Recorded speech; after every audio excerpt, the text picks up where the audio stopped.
So welcome back class. हम लोग discuss कर रहे थे कि हमने टीवी डायग्राम डिस्कस कर लिया था, हमने पीवी डायग्राम डिस्कस किया था, हमने पीटी डायग्राम डिस्कस किया था और हमने टीएस डायग्राम को डिस्कस किया था। ठीक।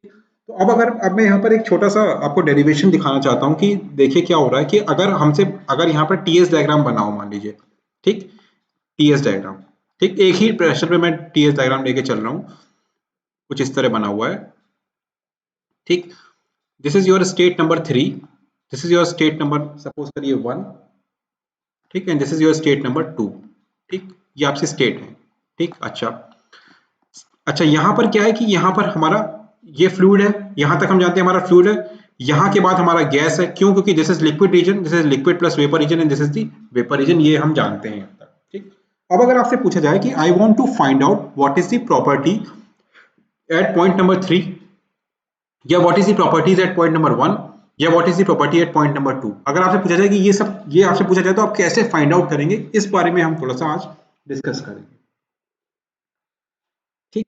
अच्छा, तो इसको अब देखिए, हो क्या रहा है कि यहाँ पर ये जो यहाँ लिक्विड प्लस वेपर रीजन होता है, इसको हम डिफाइन करते हैं किससे? ड्राइनेस फ्रैक्शन से। Dryness fraction, this is x से डिफाइन करते हैं कि कितना कितना ड्राइनेस है, यानी कि कितने पार्ट उसमें वेपर है और कितना पार्ट उसमें लिक्विड है। ठीक। तो X is defined as this is mass of vapour upon mass of vapour plus mass of liquid, कितना मास उसमें टोटल। ठीक है ना, यानी कि वेपर का मास कितना है और टोटल मास कितना है। ठीक। तो अगर मैं आपसे बोलूं कि x की वैल्यू दिस इज 0.2, तो इसका मतलब क्या है कि 20% तो उसमें वेपर है, क्योंकि वेपर आपका न्यूमरेटर में, एंड 80% इज लिक्विड। आपसे मुझे बोला जाए वो x इज इक्वल टू 0.9, तो इसका मतलब क्या है कि 90% आपका 90% is vapour and 10% is the liquid. ठीक, एक तो हमने डायरेक्ट फ्रैक्शन x डिफाइन किया यहाँ पर। ठीक। अच्छा, आगे देखते हैं इसमें। ठीक। अच्छा, इसमें दो चीजें, अगर मैं आप यहाँ पर लूं कि यहाँ पर एक सिंपल सा एग्जांपल मैं ले रहा हूँ कि एक आपका कंटेनर है जिसमें कि ये आपका लिक्विड है, वाटर में मतलब वाटर है, और ये आपका वेपर है। ठीक, दोनों का मिक्सचर है। अगर मैं इससे बोलूँ कि टोटल वॉल्यूम इज v, और इसकी जो वॉल्यूम है this is vl, V sorry vapour से, V for vapour and vl for liquid. ठीक है ना, तो टोटल वॉल्यूम को मैं ऐसे लिख सकता हूँ क्या? v is equal to capital V is equal to V plus vl, this is the total volume. दोनों का कॉम्बिनेशन ऑफ वॉल्यूम होगा, है भी। ठीक। अच्छा, अब आपसे पूछूंगी what is the total mass, m will be equals to simply mv plus ml, this is total mass। दोनों का मास कंजर्वेशन, वॉल्यूम कंजर्वेशन। ठीक। अच्छा, अगर अगर मैं वॉल्यूम पर यूनिट मास के बारे में बात करूं, यानी कि v अपॉन m के बारे में बात करूं, यानी कि capital V upon m, this is equal to vv plus vl upon mv plus ml। तो जैसे मैं किसके बारे में बात कर रहा हूँ? मीटर क्यूब पर केजी के बारे में बात कर रहा हूँ, यानी कि स्पेसिफिक वॉल्यूम के बारे में बात कर रहा हूँ, स्पेसिफिक वॉल्यूम। ठीक। ठीक है, तो ये इसका मतलब क्या हो गया?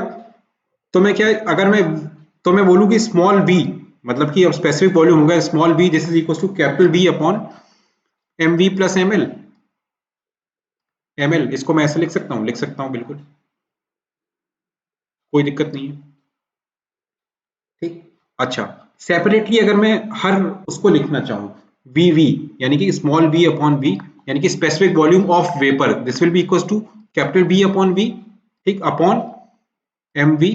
एंड अगर मैं बोलूँ कि specific volume of the liquid, ये तो वेपर के बारे में हो गया, specific volume of liquid this will be equal to capital V L upon M L. ठीक। ठीक है, ऑल राइट। अच्छा, अब देखिए, क्या मैं इसको इन इक्वेशंस को क्या मैं इस तरह लिख सकता हूं क्या? यानी कि v इंटू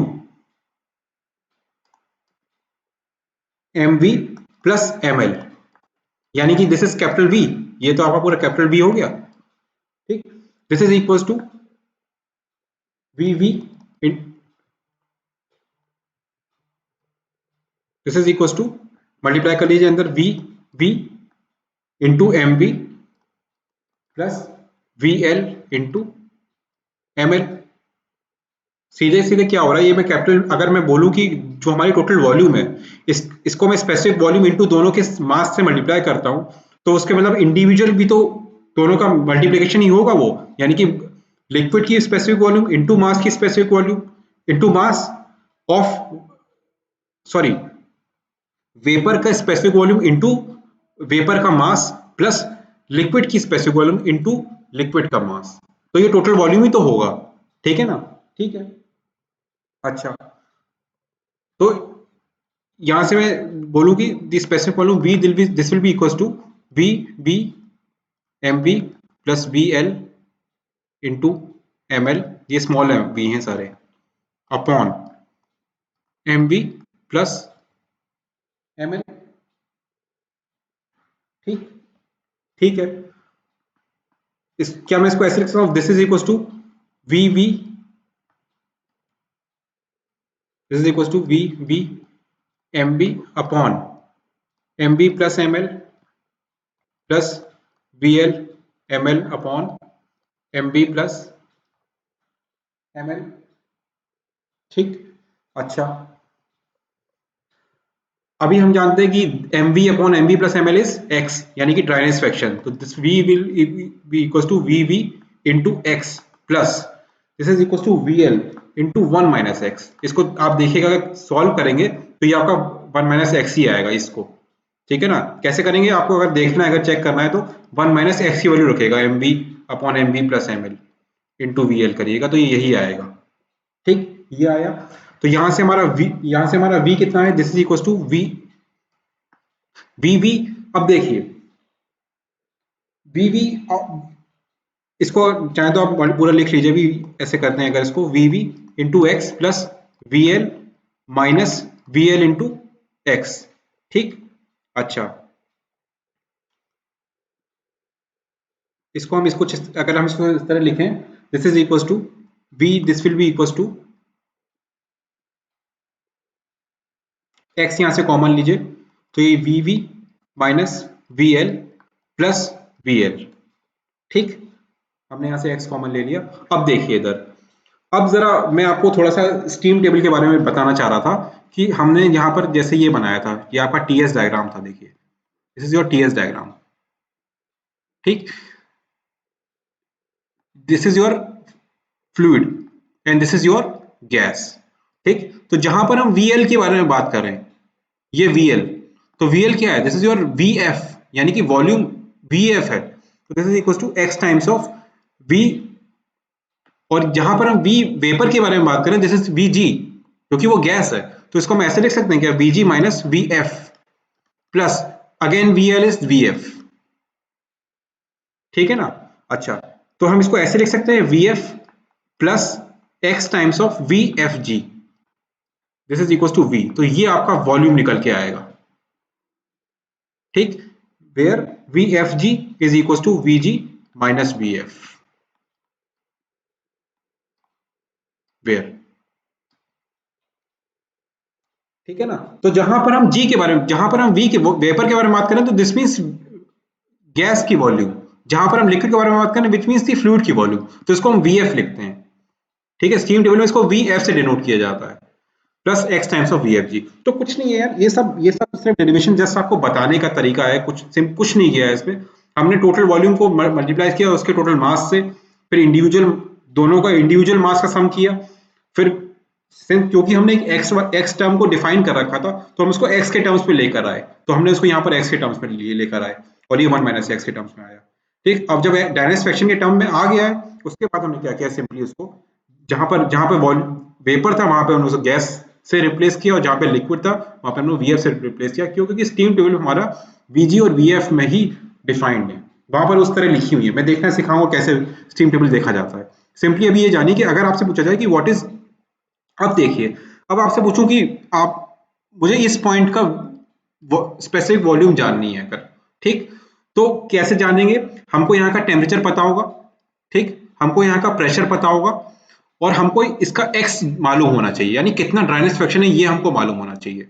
ठीक, तो हमसे पूछा जाए what is the specific volume at this particular point, अगर हमको जानना है तो हम क्या करेंगे, यानी कि V F eight this point यानी यहां पर आए plus X times of V F जी, यानी कि इन दोनों के डिफरेंस यानी कि we G minus V F पर आए। यहां से देख लीजिए, इसको हम ऐसे लिख सकते हैं ना, V F plus X times of V G minus V F B equals to, तो ये यही तो हुआ कि दिस इज यानी कि वी एफ प्लस ये वाला पार्ट और आना था, तो this is equals to X times of V G minus V F. ये बस बताने का तरीका है जस्ट, ठीक। तो this is how we calculate the specific volume, अगर हमको प्रेशर एंड टेम्परेचर पता है और स्टीम टेबल से देखना है तो, ठीक। तो अब तक हम जो न्यूमेरिकल्स करते आ रहे थे, हमको यही चीज समझ में नहीं आती कैसे निकाला जाता है, तो ये इस तरह निकाले जाते हैं। सिमिलरली अगर आपसे पूछा जाए what is the enthalpy at this particular point 1 के बारे में बात करें तो this will be equal to H F plus X H F G, और where H F G is ये हर जगह यही होगा H G minus H F, ठीक। इंट्रोपी पूछा जाए इंट्रोपी तो this will equal to S F plus X S F G, ठीक। आपसे पूछा जाए व्हाट इज दी डेंसिटी, तो डेंसिटी सिंपली डेंसिटी क्या होगी, वो 1 अपॉन वी तो होगी, दिस इज इक्वल टू 1 अपॉन rho, this is equal to 1 अपॉन रो एफ।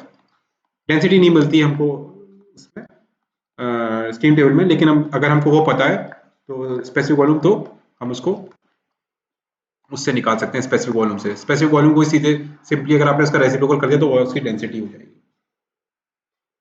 ठीक है ना। तो ये आपको निकालने का तरीका है, अगर आपसे पूछा जाए व्हाट इज द डेंसिटी या व्हाट इज द कोई भी प्रॉपर्टी आपसे पूछा जाए स्टीम टेबल से निकालना, तो आप इस तरह निकालेंगे with the help of x and the steam table, ठीक।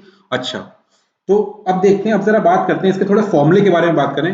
देखिए सिंपली फिर से मैं यहीं पे टीएस डायग्राम बना रहा हूँ, टीएस डायग्राम आपका एक प्रोसेस ले रहे थे एक प्रेशर और टेम्परेचर पे, ठीक। This is point number 3, this is point number 1, this is point number 2, ठीक। अच्छा, और ये आपका हम जानते हैं this is F, this is G, ठीक है। ये हम जानते हैं लिक्विड लाइन, ये हमारी वेपर लाइन, ये हमारा critical point, this all we know now, ठीक। अब आपसे पूछा जाए इसको हम वेट रीजन बोलते हैं या सब कूल रीजन बोलते हैं या लिक्विड रीजन बोलते हैं इसको, ठीक है ना। तो मैं आपसे पूछता हूँ वेट रीजन पे, वेट रीजन पे, ठीक। आपसे पूछा जाए व्हाट इज, आपसे मैं वेट वेट रीजन पूछा हूं कि यहां पे पूछूं व्हाट इज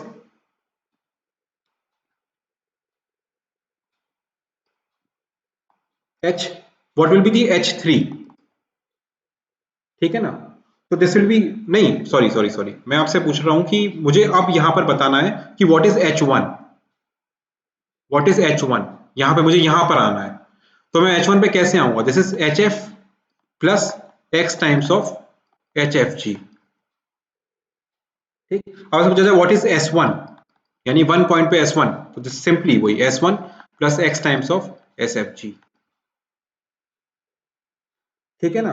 अच्छा, अब देखिए यहां पर आते हैं, इस पॉइंट पर आते हैं 2 पॉइंट पर, ये कैसे देखें, यहां पर तो देखिए ड्राइनेज फ्रैक्शन तो यहां पर था, अगर आपसे पूछा जाए what is the dryness fraction at this point, तो ड्राइनेज फ्रैक्शन यहां पे 1 होगा, क्यों, क्योंकि सब कुछ गैस में कन्वर्ट हो चुका है, ठीक है ना।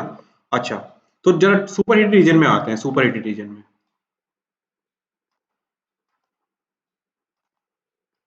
ठीक। वहां पर कैसे निकालेंगे हमको, हम क्या कर सकते हैं, हम यहां से एस जी तो जान सकते हैं, एस जी मतलब कि यानी कि S1 तो हमको पता है, सॉरी 1 नहीं है ये 1, मैं कह रहा हूं हमको यहां पर एस जी तो पता ही है, ठीक है ना। We know the S G, हम इस पॉइंट पर एस जी जानते हैं क्या है, ठीक। बट हमको 2 पॉइंट पर आना है, तो 2 पॉइंट पर आप कैसे आए, ठीक। तो 2 पॉइंट पर कैसे आएंगे, हम ये जानते हैं कि हमने अभी अपने इंट्रोपी वाले चैप्टर में पढ़ा था S2 minus S1 is equal to CP ln T2 by T1 plus R plus की minus minus minus R ln P2 by P1, ये हम जानते थे अपने एंट्रोपी वाले चैप्टर से, ठीक। ये हमने फॉर्मूला डिराइव किया था वहां पर। अब देखिए ये आपका एक कांस्टेंट प्रेशर P पर है पूरा, ये constant pressure P equal to P1 पे है ये पूरा, यहाँ P इक्वल टू P1, तो आपका क्वेश्चन अगर प्रेशर P1 है तो उसका लॉग क्या होगा, दिस इज 0, तो S2 minus S1 this will be equal to CP ln T2 by T1, ठीक है ना। तो इसको मैं S2 को क्या ऐसे लिख सकता हूँ क्या, S1 plus CP ln T2 by T1। क्यों, क्योंकि कांस्टेंट प्रेशर के बारे में बात कर रहे हैं। अब जरा वैल्यूज रखिए, तो मैं आपसे, हमको क्या निकालना है, वो हमको क्या, S2 से कंफ्यूज मत होइएगा, हमको हमको अब S2 निकालना है, ठीक है ना। तो S2 this will be equal to S1, यानी कि S1 यहाँ ये वाला वन नहीं, ये वाला वन इस पर G, this is equal to SG plus CPLN, जो उसका टेम्परेचर यहां पर होगा, यानी कि इसको मैं T सेट बोलूंगा, T सेट, क्योंकि सैचुरेशन टेम्परेचर यहाँ पे फेस चेंज हो रहा है, तो this is T set upon T2। तो ये आपका आ जाएगा सुपर हीटेड रीजन की इंट्रोपी, ठीक है ना।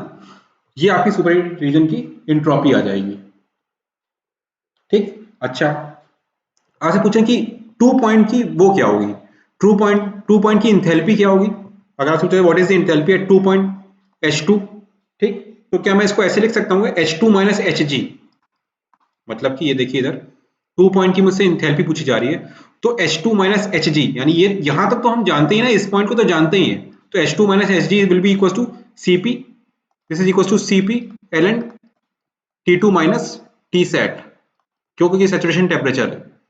आपको अगर चीजें पता है तो you can simply find out what is Cp, what is, तो हम यहाँ से निकाल लेंगे, यहाँ से क्या H2 कितना हो जाएगा, दिस इज H2 यहाँ से कितना हो जाएगा Hg plus Cp ln, sorry not Cp ln, sorry Cp, only Cp delta T, this is equal to Cp into T2 minus T set।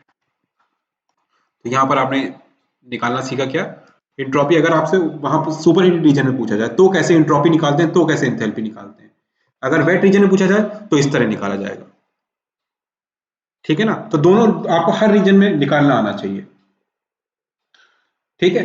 अच्छा, तो ये एक चीज और, इसमें एक चीज मुझे और बतानी थी कि अब जैसे मान लीजिए आपसे 3 के बारे में पूछा जाए, ये तो आपने आप यहां पर जानते हैं with the help of x निकाला, यहां पर हमने with the help of formulas निकाला, यहां पर कैसे करेंगे, सेम जैसे यहां पर किया था वैसे ही सेम यहां पर करना है, ठीक। तो यहां पर अगर हम वेट रीजन के बारे में बात करें, वेट रीजन के बारे में, सब कूल रीजन बोल लीजिए इसको, सब कूल रीजन, ठीक। अब मुझको क्या निकालना है, इंथैल्पी एट 3 निकालना है। तो मैं इसको ऐसे लिख सकता हूं क्या, HF माइनस H3, मतलब कि ये वाली इंथैल्पी ज्यादा होगी ना 3 से, HF minus H3, this is equal to simply क्या, Cp delta T, this is equal to Cp, T sat है वो, T सेट माइनस T3, तो आपका ये निकल जाएगा ये। बट यहाँ पर बस ये चीज का ध्यान रखिएगा, जो Cp होगा this is for liquid, CPL ले लीजिएगा अगर अगर दोनों के डिफरेंट है तो, ठीक। Similarly SF minus S3, this is equal to क्या, वही Cp ln T2 by T1 minus R ln P2 by P1, क्योंकि कांस्टेंट प्रेशर था तो वो वाला टर्म जीरो हो गया, तो CPL ln T set upon T3, ये हो गया। तो ये सबकूल रीजन के बारे में हो गया, सबकूल रीजन के बारे में ये हो गया, ठीक। सुपर हीट रीजन के बारे में ये हो गया, और वेट रीजन के बारे में कोई भी प्रॉपर्टी निकाली तो विद द हेल्प ऑफ हम एक्स निकालेंगे। वेट रीजन मींस ये वाला रीजन, ठीक। तो हमने H1 कैसे निकाला, with the help of x. Superheat region में हमने इस वाले फॉर्मूले से चीजें निकाली, तो ये सब थोड़ा बहुत आपको याद रखना पड़ेगा, ठीक। एंथैल्पी एंट्रोपी कैसे निकालते हैं, और सबकूल रीजन में हम इस तरह निकालते हैं।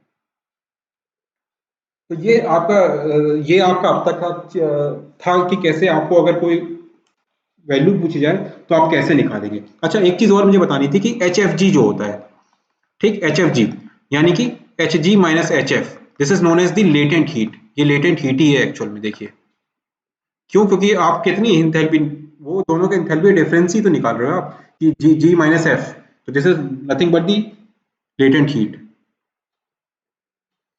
ठीक है ना। तो ये आपको इस तरह चीजें यू हैव टू कैलकुलेट। तो बस मैं यहीं पर ही एंड कर रहा हूँ, नेक्स्ट लेक्चर में मैं आपको बताऊंगा कि कैसे स्टीम टेबल देखी जाती है। So thank you class.